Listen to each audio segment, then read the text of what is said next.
आगे केमिस्ट्री के practical file हम 1 से 3 तक बता चुके हैं। आज हम लोग जानेंगे प्रैक्टिकल संख्या 4 और 5। ठीक है, 4 हम बता रहे हैं, 5 अभी हम आगे बताएंगे। 1, 2 और 3 प्रोजेक्ट नंबर्स हम बता चुके हैं। ठीक है, फिर हम और आगे समझेंगे उद्देश्य के बारे में। दिए गए अकार्बनिक लवण में उपस्थित अम्लीय तथा क्षारीय मूलक की पहचान करना। ठीक है, फिर क्या है आवश्यक उपकरण, वही सेम चीज़ लिखा जाता है। परखनली होल्डर, स्टैंड, स्पिरिट लैंप आदि। ठीक है, इतना चीज़ होता है। फिर हम लोग आगे समझेंगे अम्लीय मूलक के परीक्षण को हम कैसे करते हैं। ठीक है, तो इसमें सेम पिछले तरीके से लिखेंगे। क्रम संख्या, प्रयोग, परीक्षण और निष्कर्ष। एक शुष्क परखनली में थोड़ा सा लवण लेकर उसमें 1 या 2 ml सांद्र सल्फ्यूरिक एसिड H2SO4 डालकर गर्म करने पर क्या मिलता है कि एक तीव्र गंध वाली हल्के भूरे रंग की नाइट्रोजन डाइऑक्साइड NO2 गैस निकलती है। ठीक है, तो इससे क्या मालूम चलता है कि NO3 आयन हो सकता है। इसे क्या बोलते हैं? इसे नाइट्रेट बोलते हैं।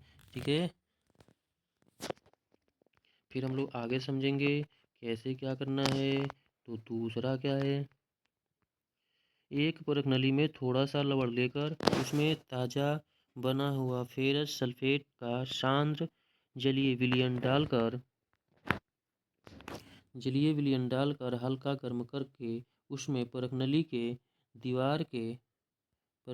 दीवार के सामने सांद्र सल्फ्यूरिक अम्ल H2SO4 धीरे धीरे बूंद बूंद करके क्या करते हैं डालने पर क्या निष्कर्ष आता है इसका।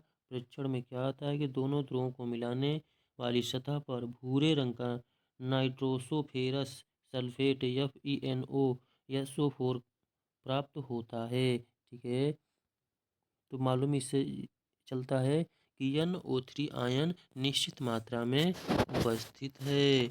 ठीक है,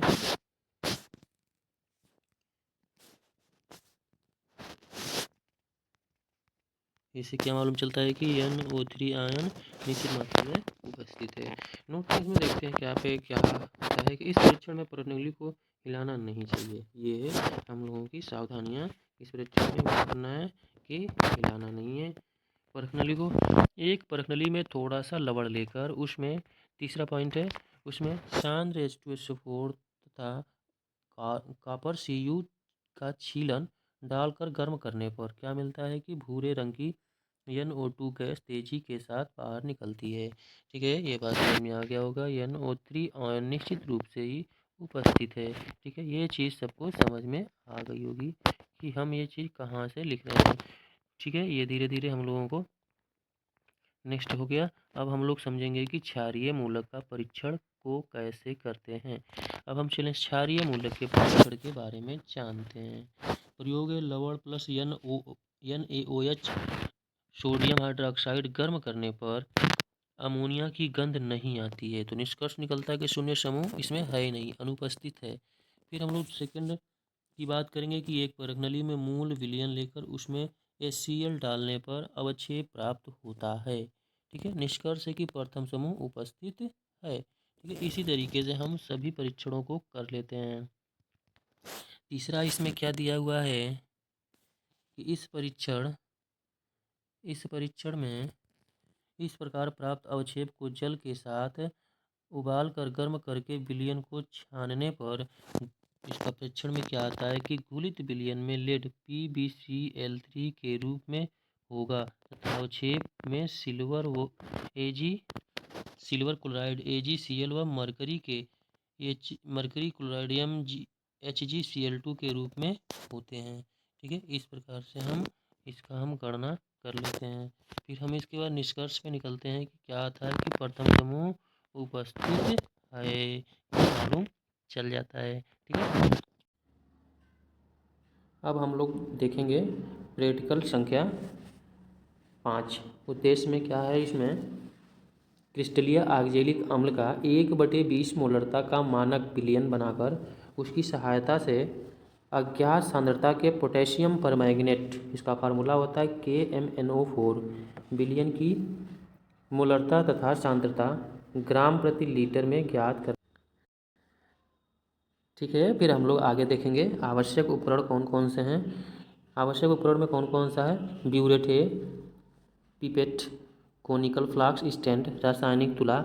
इस तरीके से विलियन को भी लेते हैं, H2SO4 सल्फ्यूरिक एसिड तथा KMnO4 पोटेशियम परमैंगनेट को लेते हैं। फिर क्या करते हैं, आगे इसका सिद्धांत लिखते हैं। सिद्धांत क्या है, ऑक्जेलिक अम्ल के विलियन में तनु H2SO4 की उपस्थिति में 50 से 60 डिग्री ताप पर पोटेशियम परमैंगनेट का विलयन मिलाने पर पोटेशियम परमैंगनेट ऑक्जेलिक अम्ल को CO3 तथा H2O में ऑक्सीकृत करता है तथा स्वयं रंगहीन मैंगनीज सल्फेट में अपचयित हो जाता है। अतः इस अभिक्रिया में ऑक्जेलिक अम्ल अपचायक तथा KMnO4 ऑक्सीकारक के रूप में कार्य करता है। ठीक है, इस तरीके से यह सिद्धांत हो जाता है।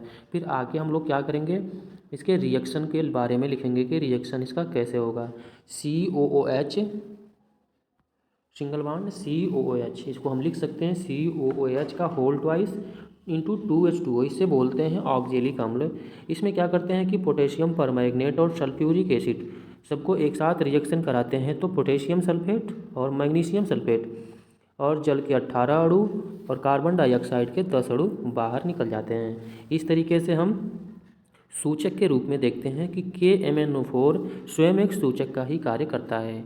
कोनिकल फ्लास्क में क्रिस्टलीय ऑक्जेलिक अम्ल का 1/20 मोलरता का मानक विलयन और 5 ml H2SO4 सल्फ्यूरिक एसिड को लेते हैं। फिर हम इसको रिएक्शन कराते हैं तो क्या बनता है, कैसे बनता है, इसके बारे में हम आगे समझेंगे कि मोलरता सबसे पहले कैसे निकालेंगे, इसकी गणना कैसे करेंगे। तो गणना कैसे करेंगे कि क्रिस्टलीय ऑक्जेलिक अम्ल की गणना फार्मूला लिख लेते हैं, मोलरता W/m/ वॉल्यूम आयतन लीटर में लिखेंगे। फिर इसका मान रखेंगे तो मान कितना आ जाएगा, 1.575 ग्राम आ जाएगा। ठीक है, इस तरीके से 1.575 ग्राम क्रिस्टलीय ऑक्जेलिक अम्ल को 250 ml जल में मानक विलयन बनाने के लिए क्या करते हैं, इसको घोल लेते हैं। ठीक है, फिर इस तरीके से हम अब इसको ब्यूरेट से कैसे निकालेंगे। ब्यूरेट में अज्ञात सांद्रता का पोटेशियम परमैंगनेट विलयन लेते हैं। फिर अंतिम बिंदु लेते हैं कोनिकल फ्लास्क में ऑक्जेलिक अम्ल का रंगहीन विलयन हल्का गुलाबी हो जाता है। फिर प्रेक्षण को हम लेते हैं कि प्रेक्षण इसमें क्या होता है। ठीक है, फिर तौल के लिए प्रेक्षण, खाली तोलन नली का भार 6.2370 ग्राम ml है।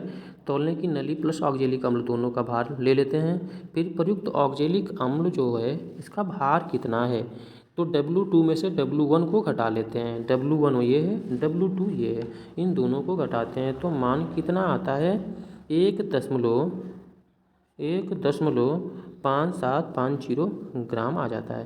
ठीक है, इस तरीके से हम इसका परीक्षण निकाल लेते हैं।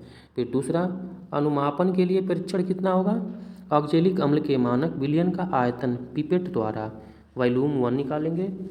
फिर क्या करेंगे, फिर विलयन KMnO4 विलयन से भरे ब्यूरेट का पाठ्यांक मिलीलीटर में निकालेंगे। पाठ्यांक प्रथम और अंतिम दोनों निकालेंगे। फिर KMnO4 का आयतन निकालेंगे, संयुक्त आयतन V2 निकालेंगे। इस तरीके से इसका हम अनुमापन के लिए परीक्षण निकाल लेते हैं। ठीक है, अब ये हो गया KMnO4 का प्रयुक्त सुसंगत आयतन V2 बराबर 18.00 ml है। तो गणना जब करेंगे तो अज्ञात सांद्रता के KMnO4 विलयन की मोलरता अंतिम बिंदु पर निम्न समीकरण की सहायता से ज्ञात की जा सकती है।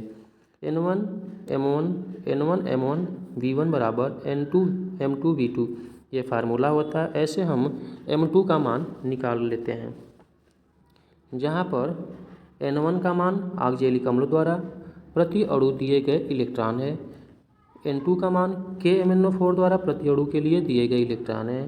ठीक है, इस तरीके से सभी का मान नीचे लिखा हुआ है। फिर हम लोग क्या करेंगे, आगे इसको अगले वाले पेज में क्या है इसको देख लेते हैं। फिर क्या दिखा है, KMnO4 की सांद्रता ग्राम प्रति लीटर बराबर मोलरता गुणे KMnO4 पोटेशियम परमैंगनेट का अणुभार लिख लेंगे। तो 0.022 गुणे 1.158 ग्राम प्रति लीटर, इसको हल करेंगे तो 3.476 आ जाएगा। ठीक है, ग्राम प्रति लीटर में। तो परिणाम इसका क्या है, परिणाम दिया है, दिए गए अज्ञात सांद्रता के KMnO4 बिलियन की मोलरता 0.022 मोल तथा सांद्रता 3.476 ग्राम प्रति लीटर प्राप्त हो जाती है। इस तरीके से हम लोगों को 4 और 5 प्रैक्टिकल संख्या लिख लेते हैं। 1, 2 और 3 हम पहले ही वीडियो के माध्यम से बता चुके हैं। ठीक है, थैंक यू।